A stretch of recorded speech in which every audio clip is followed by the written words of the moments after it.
Welcome to Jyotirmay and बाबा की खरी खोटी। दोस्तों, सुबह सुबह कल रात को जैसे खबर आई कि मनमोहन सिंह जी एक्सपायर हो गए। मनमोहन सिंह जी एक्सपायर हो गए तो हालांकि एक वीडियो और वायरल हो रहा है। और जब अटल बिहारी वाजपेयी जी का 93 साल की उम्र में स्वर्गवास हुआ था, तब द वायर के एक पत्रकार का वीडियो वायरल हो रहा है जिसमें उन्होंने कहा था कि इंसान को उनके मरने के बाद जो लार्जर देन लाइफ बनाने का ढोंग होता है वो नहीं खेला जाना चाहिए। मैं उन पत्रकार का नाम नहीं लेना चाहूंगा, लेकिन उन्होंने कहा था। अब जब उन्होंने ये कहा तो ऑब्वियस सी बात है, अब अगर मनमोहन सिंह एक्सपायर हो गए हैं तो इन्हें भी लार्जर देन लाइफ बनाने का तो कोई ढोंग नहीं होना चाहिए। तो अगर एक्सपायर हो गए हैं तो इनकी पर्सनैलिटी एनालिसिस करनी चाहिए, और अगर पर्सनैलिटी एनालिसिस करनी चाहिए तो मुझे एक बात ये समझने की कोशिश कर रहा था कि ये 5 साल फॉरेन फाइनेंस मिनिस्टर रहे, आरबीआई के गवर्नर रहे। हालांकि राजीव गांधी ने इन्हें हटा दिया था, शायद कुछ खटपट हो गई होगी, लेकिन हटा दिया। और उसके बाद इन्हें दोबारा से जब ये फाइनेंस मिनिस्टर बनाए गए तो अब ये निकल कर आ रहा है कि फाइनेंस मिनिस्टर इन्हें कहीं ना कहीं एक पपेट फाइनेंस मिनिस्टर की फॉर्म में बनाया गया था। भले ही इन्होंने बहुत बड़े बड़े रिफॉर्म्स किए, लेकिन वो रिफॉर्म्स का जो खाका था वो उस टाइम पर बहुत जबरदस्त इकोनॉमिस्ट की पर्सनैलिटी रखने वाले इंटरनेशनली रिनॉन्ड सुब्रमण्यम स्वामी ने बनाया, जिसे इन्होंने सिर्फ पढ़ के सुनाया। और एग्जीक्यूशन का काम फिर जिस तरीके से हुआ वो एक आगे का लेवल है। लेकिन एज अ प्राइम मिनिस्टर आज तक भारत में जितने घोटाले हुए हैं, सबसे बड़ा घोटाला असलियत में इन्हीं के टाइम पर हुआ। उससे बड़ा घोटाला आज तक नहीं हुआ। कोई भी घोटाला लाख करोड़, 2 लाख करोड़, 5 लाख करोड़, इवन सुबह हमने डिस्कस किया 60 लाख करोड़ तक का पहुंच गया थोरियम घोटाला।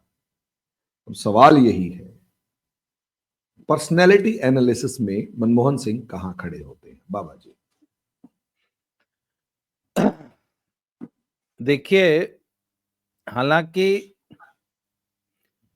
जहां तक इस देश में भ्रष्टाचार की बात है उसमें तो साहब क्या नेहरू, क्या इंदिरा गांधी,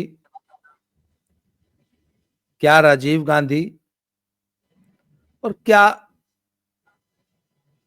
अन्य, भ्रष्टाचार में तो किसी ने कसर छोड़ी नहीं। लाल बहादुर शास्त्री जी को मतलब उनका कार्यकाल ही इतना छोटा रहा और वो जो है युद्धों में और फैमिन में और मतलब देश को पेट भर खाना खिला लें उसी में जूझते रहे और बेचारे बहुत जल्दी चले गए। जिनको लंबे समय तक शासन करने का मौका मिला उन्होंने देश को लूटने में कोई कसर नहीं छोड़ी। तो सब पर इतना मानना पड़ेगा कि मनमोहन सिंह का 10 साल का शासनकाल हमारे देश का सर्वाधिक भ्रष्ट, मतलब भ्रष्टाचार में आकंठ डूबा हुआ और देश को नोच के खा गए ये भ्रष्टाचारी मनमोहन सिंह की सरकार में। हालांकि मनमोहन सिंह खुद बहुत ईमानदार आदमी थे, पर उन्होंने अपनी इस चंडाल चौकड़ी जो गांधी परिवार था इसको और इसकी पूरी चौकड़ी को देश लूटने की पूरी खुली छूट दे रखी थी।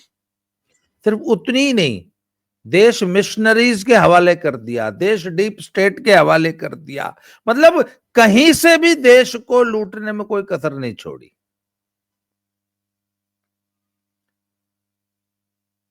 अब हम जरा आकलन कर लेते हैं कि ये आज भी जो रिफॉर्म्स हुए हैं देश में, मतलब मनमोहन सिंह का आकलन एक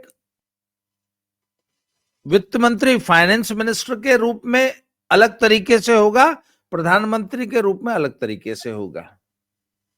सुबह जब मैं आपके चैनल पे बात कर रहा था, इसके अलावा मैंने आज शायद अवनीश जी के प्रारब्ध पे भी मैंने ये बात की है, मैं उस बात को दोहराना चाहूंगा कि नेहरू, इंदिरा और राजीव ने जो भारत बनाया था उसमें तो हिंदुस्तान एक बोरी चीनी और एक बोरी सीमेंट भी बहुत बड़ी लग्जरी थी।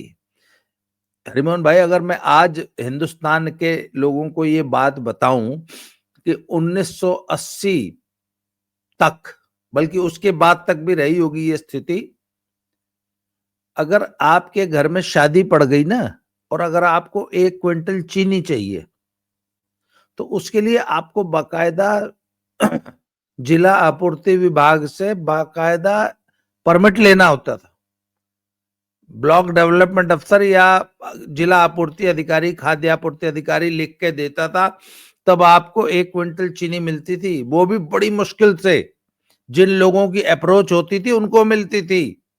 मैंने वो दौर देखा हुआ है। और 2 बोरी अगर सीमेंट लेना हो आपको तो बीडीओ साहब के यहां परमिट लेना पड़ता था। 2 बोरी सीमेंट तो बड़ी मुश्किल से मिलता था। और ये कोई बहुत पुरानी बात नहीं है, जब राजीव गांधी इस देश के प्रधानमंत्री बने तब की बातें हैं ये। और ये भारत जानबूझ के बनाया था ऐसा नेहरू ने। नेहरू कहता था कि क्या जरूरत क्या है इंडस्ट्री की इस देश में। इस देश में कोटा, परमिट, लाइसेंस राज चलता था। आपको इंडस्ट्री लगाने की अनुमति ही नहीं थी। अगर आप इंडस्ट्री लगाने जाते थे तो सरकार रोक देती थी। मैं आपको बताऊं कि प्रॉक्टर एंड गैम्बल कंपनी जो है, एक मल्टीनेशनल कंपनी है, उसके सीईओ हुए हैं गुरचरण दास। उन्होंने एक पुस्तक लिखी है, इंडिया अनबाउंड। तो उन्होंने 60, 70 और 80 के दशक के भारत का जिक्र किया है कि कैसे भारत को बांध के रखा था। अनबाउंड मतलब रस्सियां खोल देना। फिर जब ये पीवी नरसिम्हा की जब सरकार आई तब जाके वो बंधन खुले। उसमें वो जिक्र करते हैं आपको, जैसे मैं अब जब हम लोगों से बात करते हैं कि सीमेंट, चीनी, चप्पल, जूते, इस देश में लैंडलाइन फोन की 7 साल की वेटिंग थी दिल्ली में। गांव में तो कल्पना भी नहीं थी। एलपीजी, प्रिया चेतक और प्रिया स्कूटर मिला करते थे पुराने जमाने में, 2,500, 4,000, 5,000 के, तो उनमें 5,000 ब्लैक होती थी। साल साल भर की वेटिंग होती थी। क्यों? क्योंकि स्कूटर बनाने का लाइसेंस सिर्फ और सिर्फ बजाज के पास था, यही राहुल बजाज। और एक शायद अच्छा, राहुल बजाज का एक किस्सा बड़ा अच्छा, कि राहुल बजाज और राजीव गांधी का प्यार इतना अच्छा कि राहुल बजाज ने अपने बेटे का नाम राजीव बजाज रखा और राजीव गांधी ने अपने बेटे का नाम राहुल गांधी रखा। अच्छा, एक चीज ये आजकल बहुत, ये राहुल गांधी जो है बहुत अडानी अंबानी करता है ना। अंबानी को इतना बड़ा उद्योगपति किसने बनाया? इंदिरा गांधी ने। ये तो दुबई में पेट्रोल पंप पे तेल बेचता था, तेल भरता था। इंडिया में आया, इसने जब बिजनेस शुरू किया तो वो गुरु फिल्म देख लो, उसी की कहानी है। पॉलिस्टर का जो दाना होता है वो इंपोर्ट करने की सिर्फ इसके पास लाइसेंस था। हिंदुस्तान में सिर्फ एक आदमी कपड़ा बनाने के लिए, पहले पॉलिस्टर का कपड़ा बनता था हमारे देश में, और वो लाइसेंस नेहरू और इंदिरा गांधी देते थे, और उन्होंने इसी अंबानी को दिया था, धीरूभाई अंबानी को। और उस गुरु फिल्म में यही तो दिखाया है। साला 3 रुपए का प्लास्टिक का दाना उस जमाने में 3 रुपए का आता था किलो, और ये उसका प्रोडक्ट बना के 700 रुपए किलो बेचते थे। उससे ही अरबपति हुआ है ये अंबानी खानदान। ये राहुल गांधी बोलता है ना, पूंजीपतियों के हाथ में सब कुछ चला गया। साले तुम्हारे बाप ने, तुम्हारी दादी ने दिया है। गुरु फिल्म में यही दिखाया है कि धीरूभाई अंबानी प्लास्टिक का दाना, अगर उसको 1 बोरी मंगाने का लाइसेंस था, 10 बोरी मंगाता था। एक मशीन कपड़ा बनाने की अगर 1 मशीन अलाउड थी, यार्न बनाता था, तो वो चोरी से 10 लगाता था। चोरी छिपे उद्योगपति को काम करना पड़ता था। नेहरू बोलता था कि एक भारत जैसे देश में 10 ब्रांड का टूथपेस्ट क्यों होना चाहिए, एक ही बहुत है। और आपको बताऊं, ये आदित्य बिरला है ना, ये बिरला ग्रुप, टाटा बिरला वाले, आदित्य बिरला के बारे में कहा जाता है कि इन्होंने एक फैक्ट्री लगाई इंडिया में, शायद हिंडाल्को या कोई और ऐसे ही, और उसमें इंदिरा गांधी ने और इन कांग्रेसियों ने उनको इतना परेशान किया, इतना परेशान किया कि उन्होंने ऐसे कसम खा ली कि मैं आज के बाद इंडिया में कोई इंडस्ट्री नहीं लगाऊंगा। और उन्होंने, ये आप इंडिया अनबाउंड बुक मैं दर्शकों को बोलूंगा, गुरचरण दास की जरूर पढ़िए। और आदित्य बिरला और कुमार मंगलम बिरला ने मिलके भारत के बाहर, भारत के इर्द गिर्द पड़ोसी देशों में, वो बताते हैं कि 32 मेगा फैक्ट्रीज लगाई हैं, 32।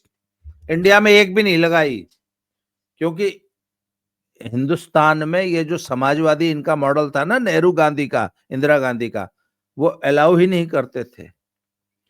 मैंने सुबह भी वो बाबा जी किस्सा माफ बताया। कीजिएगा, वो समाजवादी मॉडल नहीं था, वो असलियत में गांधी परिवार मॉडल था कि तुम हाँ, गांधी परिवार के जूती के नीचे अगर रहोगे तो ठीक है, चाटते रहोगे तो ठीक है, वरना भाग जाओ यहां से। हिंदुस्तान में हर चीज की किल्लत बना के रखी गई। बैंक 18-18% ब्याज लेते थे, मनमाना शाइलॉक्स थे बैंक, और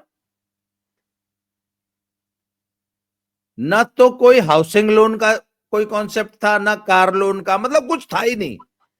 फिर वो तो भला हो पीवी नरसिम्हा राव का और सुब्रमण्यम स्वामी का, जिन्होंने चंद्रशेखर के जमाने में ही बताते हैं कि इकोनॉमी को ओपन करने की और फाइनेंशियल इकोनॉमिक रिफॉर्म्स करने का बीड़ा उठाया। और उसमें finance minister PV Narasimha Rao के जमाने में सरदार मनमोहन सिंह जी बने, और पीवी नरसिम्हा राव ने देश की इकोनॉमी को खोला। तो आज जो ये घर घर मोटरसाइकिल और घर घर कार और हर आदमी के पास घर का सपना जो पूरा हो रहा है, ये निश्चित रूप से पीवी नरसिम्हा राव के प्राइम मिनिस्टरशिप और मनमोहन सिंह ने इसकी शुरुआत की थी। बाद में इनकी नीतियों को बाकी आने वाली सरकारों ने आगे बढ़ाया, अटल जी ने आगे बढ़ाया, उसके जी। मैं इसमें एक चीज जोड़ना चाहूंगा बाबा जी, कि आप ये नोटिस करें कि ये एक वो टाइम था जब पहली बार राजीव गांधी, या यूं कहें गांधी परिवार के अलावा कोई सरकार मतलब ऐसा बंदा था जो अपने 5 साल पूरे करके गया था। हमें ये समझना होगा, 5 साल पूरे करने वाला राजीव गांधी के अलावा पहला ऐसा बंदा, मतलब ये नकली गांधी परिवार के अलावा सबसे पहला बंदे पीवी नरसिम्हा राव था, और उसने हिंदुस्तान की वो नींव रख दी जिस पर आज हिंदुस्तान खड़ा हुआ है। और ये लोग उससे चिढ़ते हैं। और हाँ, मनमोहन सिंह एक पपेट प्राइम मिनिस्टर था, उसको वो सिर्फ पपेट बनाया गया था, सॉरी फाइनेंस मिनिस्टर था, पपेट बनाया गया था, इसलिए ठीक रहा, उसके सर नहीं। बल्कि सारे की सारी दुश्मनी जो है वो सुब्रमण्यम स्वामी से है। एक तरफ सुब्रमण्यम स्वामी जो बोलते हुए पीछे नहीं हटते, और दूसरी तरफ पीवी नरसिम्हा राव। इन दो से जो दुश्मनी है, तीसरा वो सीताराम केसरी जो मर गए थे, जो मतलब जिनका सामान उठा के बाहर फेंका था। तो असलियत में 3 पर्सनैलिटीज जिन्होंने कांग्रेस को जेन्युइनली डेमोक्रेटिक बनाने की कोशिश करी, उनको सबको खत्म किया गया। सुब्रमण्यम स्वामी बाहर हैं, आज तक वो उस चीज से परेशान हैं, उनको कोई रास्ता नहीं मिल रहा। लेकिन इन तीनों के, यानी गैर नकली गांधी परिवार के पहली बार सत्ता हाथ में आई, और उसने हिंदुस्तान को कहां पहुंचा दिया। और उन तीनों से जो नफरत इस नकली गांधी परिवार ने अपनाई, वो हम सब के सामने है। चलो ये तो थे फाइनेंस मिनिस्टर मनमोहन सिंह की, हमने बात कर ली। अब आ जाते हैं prime minister, the accidental prime minister mister Manmohan Singh. इनका तो नाम ही पड़ गया था मनमोहन सिंह, और ये आदमी पूरी तरह एक कठपुतली प्रधानमंत्री था। और इसकी आड़ में सोनिया गांधी को और उनके बेटा बेटी दामाद और पूरी चांडाल चौकड़ी, जो कांग्रेसी चांडाल चौकड़ी थी, पी चिदम्बरम और ये सारे मिलके इनको देश लूटने का लाइसेंस मिल गया था। और उन्होंने इस गूंगी गुड़िया, ये गूंगा जो था मनमोहन सिंह, इसको सामने रख के इसकी आड़ में पूरा देश लूट के खा गया। मैं सुबह वाली वीडियो में भी जिक्र कर रहा था कि आप ये देख लो कि हालांकि पुराना जमाना सस्ता जमाना था, पर नेहरू इंदिरा और राजीव के जमाने में, भाई राजीव के जमाने में एक बहुत बड़ा कांड हुआ था, बोफोर्स कांड। बोफोर्स कांड में जो रिश्वत की रकम थी वो 62 या 63 करोड़ थी। उस जमाने में इस लेवल के स्कैम हुआ करते थे। मनमोहन सिंह जब आया है तो 1 लाख करोड़ रुपए से बात शुरू होती थी। 1 लाख करोड़, और 1 लाख, 2 लाख, 5 लाख करोड़। और वो कौन सा घोटाला अभी आप बता रहे थे, जिसका कि टोटल जो साइज है वो लगभग 60 लाख करोड़ रुपए है।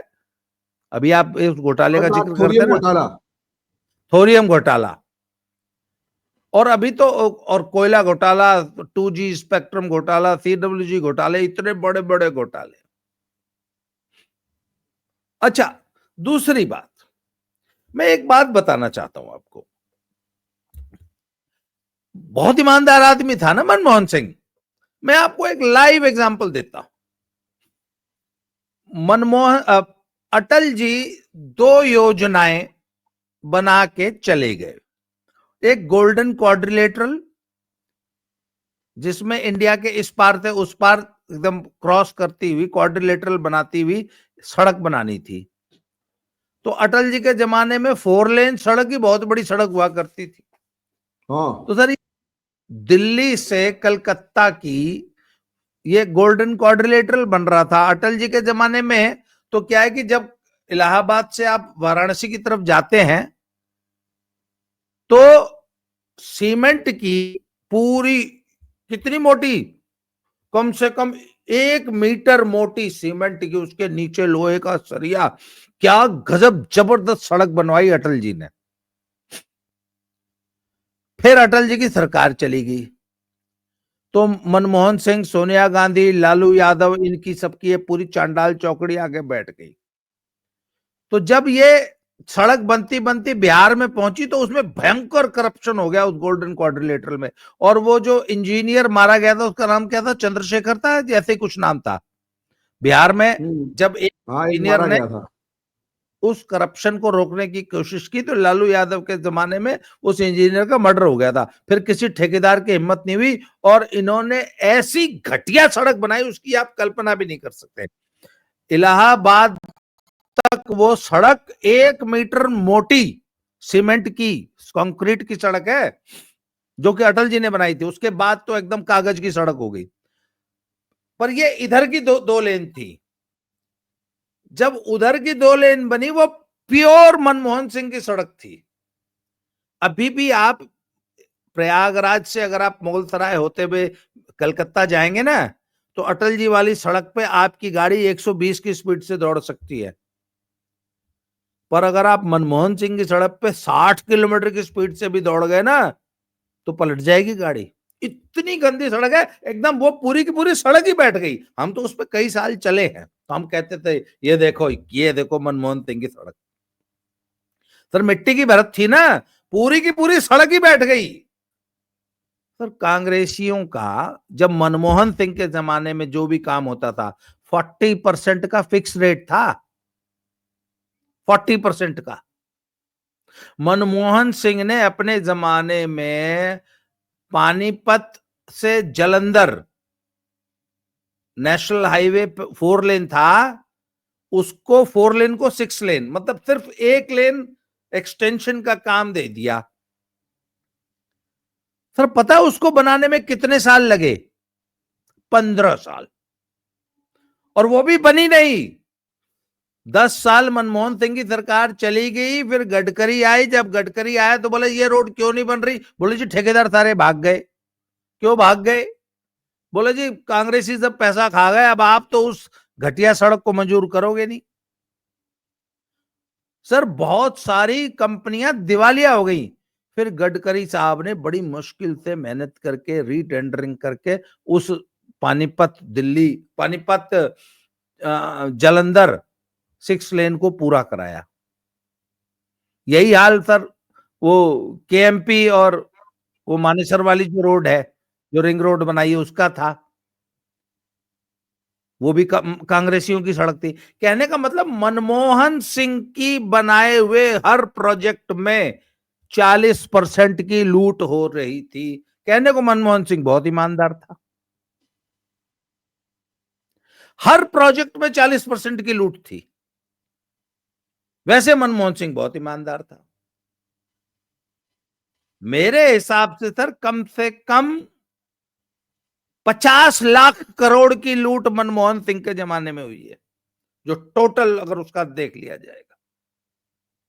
वैसे बहुत ईमानदार था।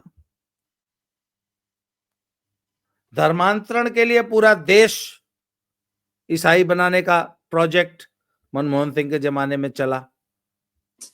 पूरे देश के जितने भी विकास कार्य थे, चाहे वो डैम बनने हो, चाहे वो बड़े बड़े प्रोजेक्ट्स लगने हो, सब के सब रुक गए। मेधा पाटकर जैसे और दुनिया भर की एनजीओ आके देश को का विकास ठप करने में खुली छूट मिली हुई थी मनमोहन सिंह के राज में। राज मनमोहन सिंह का था, शासन सोनिया गांधी का था। एक एक्स्ट्रा जुडिशियल, एक्स्ट्रा कॉन्स्टिट्यूशनल ताकत बन के, जिनकी कोई जवाबदेही सरकार के प्रति, देश के प्रति थी ही नहीं, परंतु सरकार वही चला रही थी सोनिया गांधी और उनके गुर्गे। और उसमें इंटरनेशनल एजेंसीज, मतलब भारत की एक एक फाइल सोनिया गांधी के थ्रू, वो उस जमाने में जो डीप स्टेट था, वो एक एक फाइल पढ़ता था और वो डिसीजन लेते थे। सारे डिसीजन सोनिया गांधी के लेवल पे होते थे, जो कि डीप स्टेट लेता था। इतना बड़ा तो ये राष्ट्रवादी था। वैसे बहुत ईमानदार था जी, बहुत शरीफ था। भारत रत्न दे दो। अच्छा, भारत रत्न भी आम आदमी पार्टी मांग रही है, जो इसको चोर बताती थी। हाँ, मतलब तुमने देश की संप्रभुता गिरवी रख दी मनमोहन सिंह।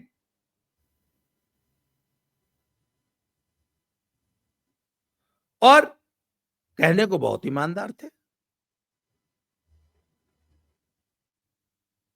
मतलब इनकी सरकार का बनाया हुआ अध्यादेश एक लौंडा लफाड़ी आके ऑन कैमरा प्रेस के सामने प्रेस कॉन्फ्रेंस में फाड़ देता है। हमारे मनमोहन सिंह जी, मतलब सर, इस आदमी ने प्रधानमंत्री पद को डिमीन करके रख दिया। मतलब प्रधानमंत्री निरीह बेचारा, मतलब सोनिया गांधी की जूठी प्लेट उठाने वाला व्यक्ति बन के रह गया पूरे दुनिया में।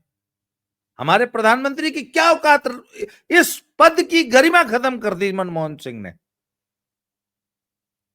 बताओ जरा, पाकिस्तान जैसा भिखारी देश। आज मैंने अभी एक पाकिस्तानी के साथ इंटरव्यू किया, वो कहता जी यहां तो आज भी सबसे बड़ा चैलेंज गेहूं का है, आटा नहीं मिलता। कहता 50,000 रुपए बिजली का बिल आता है। अभी वो पाकिस्तानी भाई बता रहा था। पाकिस्तान जैसा भिखारी देश का प्रेसिडेंट हमारे प्रधानमंत्री का मजाक उड़ा रहा है, देहाती औरत बोल रहा है उसको। बस साले, तुम्हारी औकात क्या है इंडिया के सामने? और पूरी दुनिया में हंसी का पात्र बनाकर रख दिया मनमोहन सिंह ने।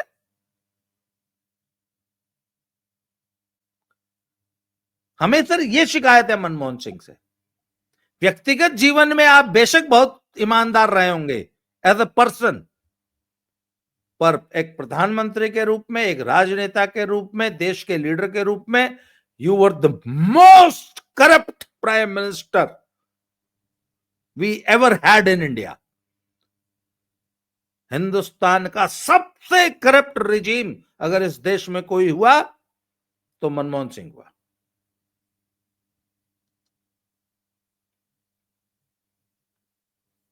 जी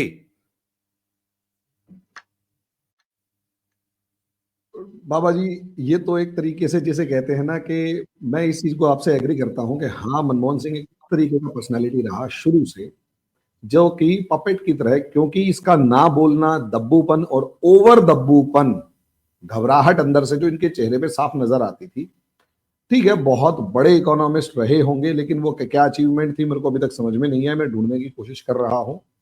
हाँ, कुछ लोग लेक्चर्स जरूर ले लेते थे इनके या जो भी था, लेकिन दुनिया में एक पोर्ट्रे किया गया कि बहुत बड़े इकोनॉमिस्ट हैं। पॉसिबली आज मुझे लगता है कि वो पोर्ट्रे उन्हीं लोगों, उसी गैंग ने किया होगा जिसने मोहम्मद यूनुस को माइक्रो इकोनॉमी का जो है एक बादशाह बताया, जिन्होंने बराक ओबामा को पीस लविंग बताया, जिसने अमर्त्य सेन की फेल्ड इकोनॉमिक सिस्टम को दुनिया के अंदर बढ़ा चढ़ा के दिखाया, जिन्होंने न जाने ऐसे क्या क्या काम किए। और वो सारे लोग जो उस टाइम पर ढोल डपाले वाले थे, वो आज के दिन यहाँ भारत में फेल होते हुए नजर आ रहे हैं, और उनकी इकोनॉमिस्ट, उनकी पॉलिसीज को ठेंगा दिखाते हुए हमारी आज की सरकार नजर आ रही है। आज जब पीछे मुड़ के 10 साल पहले जब मनमोहन सिंह का राज खत्म हुआ, या आज पीछे मुड़ के जब मनमोहन सिंह को देखते हैं, तो हमारे को मनमोहन सिंह वैसा ही एक फ्रॉड नजर आता है, जिसको सामने रख के डीप स्टेट और deep state agent Sonia Gandhi ने भारत को 10 साल चलाया। और शायद अगर सोनिया गांधी प्रधानमंत्री बनती तो ज्यादा दबाव होता, क्योंकि सोनिया गांधी पीछे रह गई तो ज्यादा डैमेजिंग थे। पीछे रह के उन्होंने जो खेल किया वो ज्यादा डैमेजिंग थे और भारत के लिए बहुत ज्यादा खतरनाक थे। खैर बाबा जी, आपने टाइम दिया उसके बहुत बहुत शुक्रिया। उम्मीद करता हूं ऐसे ही आगे हम बढ़ते रहेंगे। बाबा जी का चैनल बाबा जी घोटी और हमारा चैनल ज्योतिर्मय, दोनों को लाइक करें, सब्सक्राइब करें, शेयर करें, बेल आइकन जरूर दबाएं। बाबा जी बहुत बहुत धन्यवाद। जय श्री राम। जय जय श्री राम। जय श्री राम।